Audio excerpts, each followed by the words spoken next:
প্রথমবারের মতো প্রবাসী বাংলাদেশিরা ত্রয়োদশ জাতীয় সংসদ নির্বাচনে পোস্টাল ব্যালটের মাধ্যমে ভোট দেওয়ার সুযোগ পাচ্ছেন। ২.৫ লাখের বেশি প্রবাসী বাংলাদেশি বসবাস করলেও ইতালিতে অনলাইন রেজিস্ট্রেশনের হার আশা অনুরূপ কম।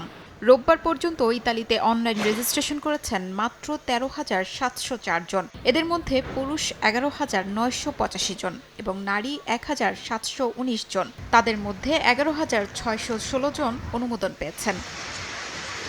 ইতালির রাজধানী রোম সহ বিভিন্ন প্রদেশে বসবাসকারী বাংলাদেশিদের অধিকাংশের বৈধ ঠিকানা নেই। একই বাসায় একাধিক বাংলাদেশি বসবাস করলেও সিটি কর্পোরেশনের তালিকাভুক্ত না থাকায় তারা অনলাইন রেজিস্ট্রেশনে আবেদন করতে ব্যর্থ হচ্ছেন।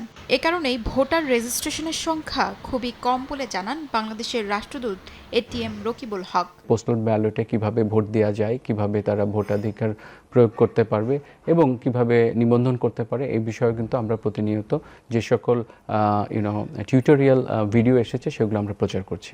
তবে ইতালি প্রবাসী বাংলাদেশিদের মধ্যে নতুন ভোটাররা অপেক্ষায় আছেন ভোটাধিকার প্রয়োগের।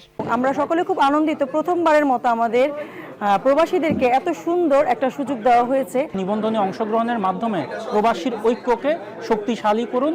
ফেসবুকে প্রচারণা, বিভিন্ন ধর্মীয় প্রতিষ্ঠানে লিফলেট বিতরণ সহ নানাভাবে ভোটার রেজিস্ট্রেশনের পক্ষে জনমত তৈরির চেষ্টা করা হচ্ছে বলে জানান ইতালিতে নিযুক্ত বাংলাদেশের রাষ্ট্রদূত।